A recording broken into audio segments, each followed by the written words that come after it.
Bien, messieurs les ministres, chers collègues, mesdames et messieurs les parlementaires, avec une mention spéciale pour la sénatrice Madame Haïchi, qui a été l'inspiratrice de départ de ce concept.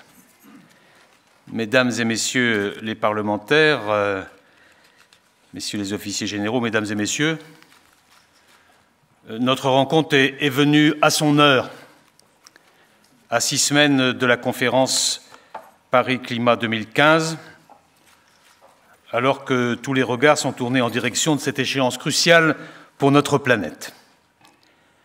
Comme vous le savez, cela a été rappelé par Laurent Fabius ce matin, toutes les énergies politiques de la France, au plus haut niveau, sont mobilisées pour favoriser le succès de cette négociation cruciale.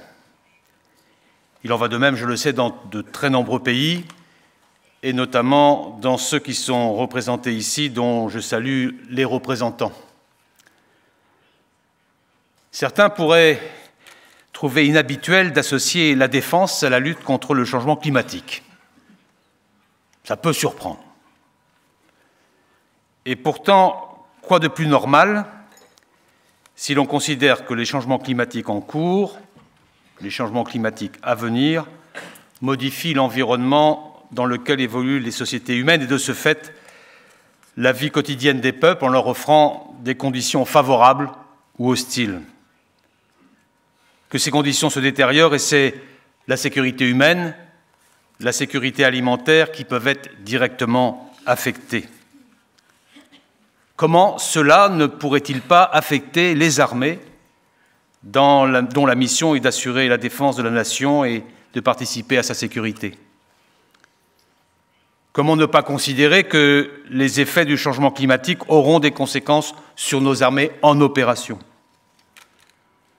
Comment ne pas voir que le défi climatique doit être relevé non seulement pour mettre en place un nouveau mode de développement durable et respectueux de la Terre, mais aussi parce que le climat est aujourd'hui très largement reconnu comme un déterminant majeur de la sécurité des États et de la sécurité internationale.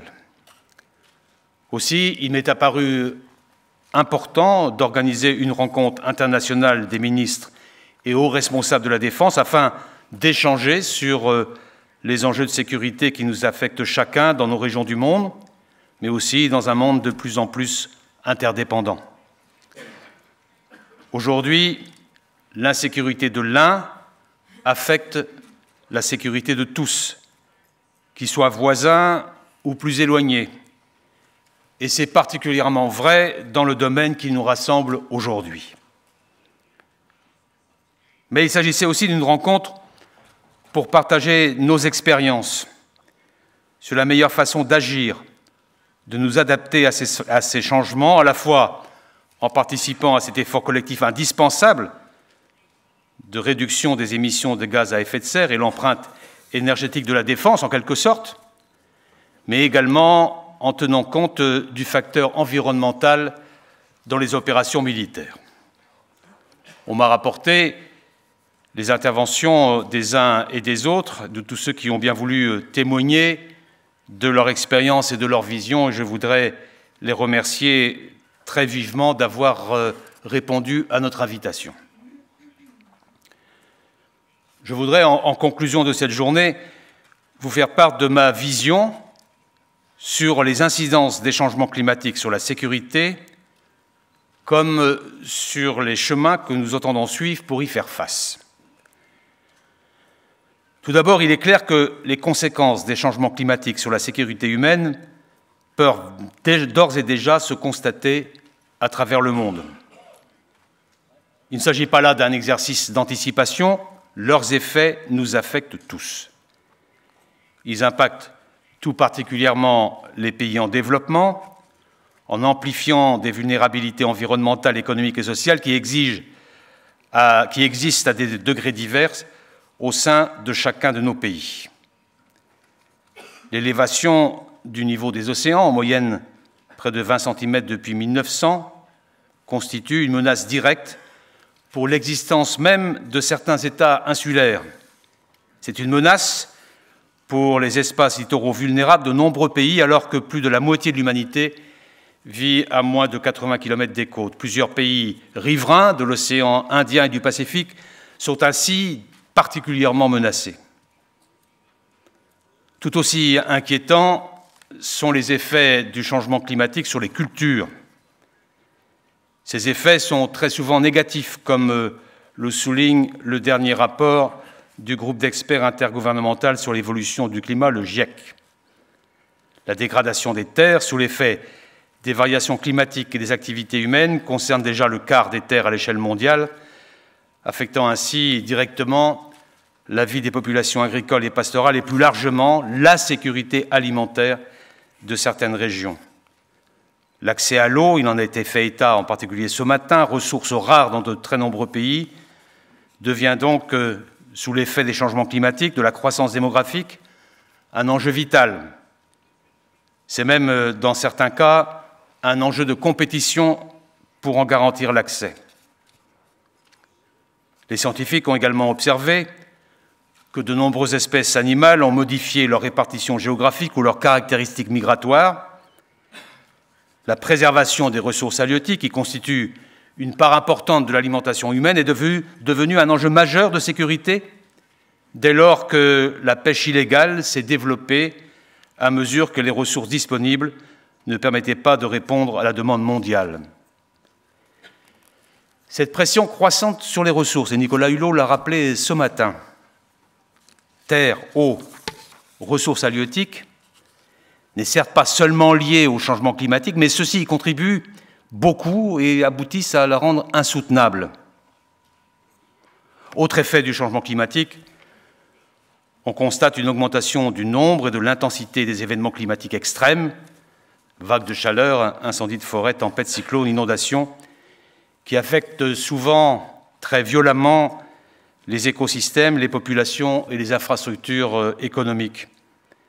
Les cyclones Katrina en 2004 en Floride, Haiyan aux Philippines en 2013 ou Pam au début d'année qui a dévasté le Vanuatu sont dans tous les esprits et nous font toucher du doigt très concrètement les conséquences dramatiques du dérèglement climatique. Mais si ces changements climatiques affectent la sécurité humaine, en quoi affectent-ils la sécurité internationale? En quoi les ministères de la Défense, les forces armées sont-ils concernés? S'il n'est pas établi que les changements climatiques puissent être directement à eux seuls responsables du déclenchement d'un conflit, ils contribuent à aggraver la situation économique, sociale et politique dans certains pays. Et à ce titre, ils peuvent favoriser l'apparition de crises internes qui sont elles-mêmes susceptibles de déboucher sur des crises régionales ou interrégionales. Songeons seulement au fait que la Terre devra accueillir et nourrir plus de 2 milliards d'habitants supplémentaires d'ici le milieu du siècle et que les villes accueilleront alors les 2/3 de la population mondiale. Comment ne pas voir que les changements climatiques vont amplifier les tensions sociales et politiques de pays dont les fragilités sont déjà aujourd'hui flagrantes. Dans notre livre blanc de 2013 sur la défense et la sécurité nationale, nous avions particulièrement insisté sur les risques de la faiblesse, signifiant par là que lorsque certains États se révèlent incapables d'exercer leurs responsabilités régaliennes, ce sont les bases mêmes de l'ordre international qui sont menacées. Les risques et les menaces auxquels ces États ne savent pas faire face peuvent rapidement déborder et affecter la sécurité d'autres pays. L'étude commandée cette année par la présidence du G7, dont il a été fait état ce matin, a bien confirmé ce lien entre changement climatique et fragilisation des États et crise. Peut-être que le livre blanc français n'avait-il pas suffisamment souligné que les changements climatiques aggravent ces risques et, ce faisant, aggravent les possibilités de crise, aggravent les possibilités de conflit, si, à l'avenir, la compétition pour l'accès à certaines ressources vitales, l'eau en particulier, n'est pas vraiment maîtrisée. Toutefois, pas de discours d'apocalypse. la compétition pour l'accès aux ressources ne conduit pas mécaniquement à des situations de crise ou de conflit.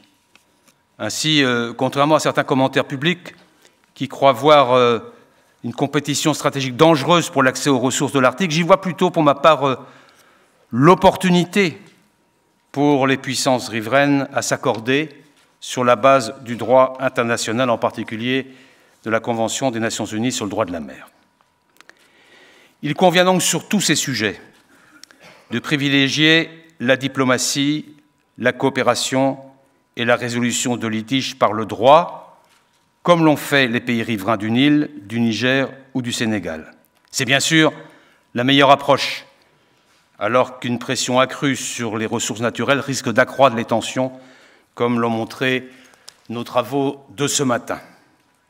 Malheureusement, la diplomatie préventive échoue parfois et les crises peuvent déboucher sur des conflits.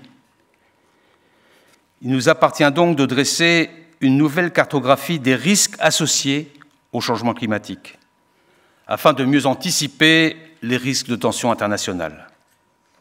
L'objectif, c'est bien sûr aussi de mieux diriger nos efforts de prévention ou d'action en cas d'échec de la diplomatie préventive. Si tous les pays sont exposés aux effets des changements climatiques, les régions les plus fragiles le sont plus que d'autres, particulièrement celles qu'affecte la désertification. Ainsi, la réduction progressive du lac Tchad, Monsieur le ministre, Messieurs les ministres concernés, qui a perdu 90% de sa surface au cours des 50 dernières années, n'est pas étrangère, vous le savez, aux tensions et aux violences qui affectent aujourd'hui la sous-région.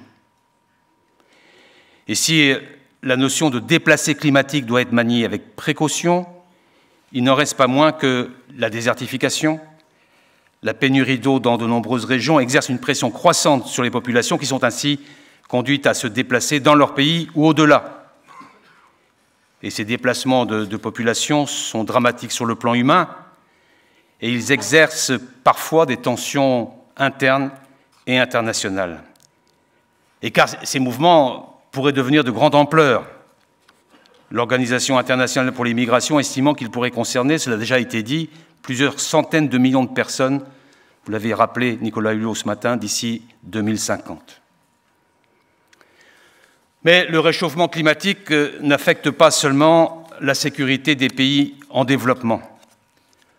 La France est également exposée au dérèglement climatique sur son territoire métropolitain ou dans ses territoires ultramarins, de même que ses 11 millions de kilomètres carrés de zones économiques exclusives réparties sur tous les océans du globe. Tous sont ainsi concernés par des événements climatiques extrêmes et le seront sans doute d'ailleurs de façon croissante. Comme l'a dit ce matin Laurent Fabius, ces enjeux dépassent largement le seul périmètre du ministère de la Défense. Si celui-ci, du fait de l'importance, de la diversité, de la polyvalence de ses moyens humains et matériels, constitue à l'évidence un acteur important, il est aussi très clair qu'une action globale mêlant anticipation, protection, prévention et intervention est naturellement interministérielle, à l'image de l'action de l'État en mer. Cette organisation interministérielle permet en effet de coordonner les moyens d'action des différentes administrations compétentes dans le domaine maritime. Les armées sont ainsi conduites à apporter des secours aux populations victimes de catastrophes naturelles en soutien des forces de sécurité civile, interventions qui sont aussi effectuées au profit de pays voisins et amis, récemment encore dans le Pacifique Sud. Mesdames, Messieurs, de nombreux pays, dont la France, ont déjà pris en compte le facteur climatique dans leur politique de défense. Plusieurs de nos alliés et partenaires se sont engagés dès le début des années 2000 dans des travaux d'analyse des changements climatiques afin d'anticiper leur impact sécuritaire sur le plan national et international et de prendre les mesures d'adaptation nécessaires. Leur témoignage, cet après-midi, illustre à quel point nous sommes passés du stade de la réflexion à celui de l'action. Conséquence de l'engagement des pays de l'Union européenne en faveur de la transition énergétique, il a été décidé que le secteur européen de la défense devait également contribuer à cet effort collectif. Et je rappelle ici que le Conseil européen a fixé comme objectif en octobre 2014 une réduction d'au moins 40% des émissions de gaz à effet de serre d'ici 2030 par rapport au niveau de 1990.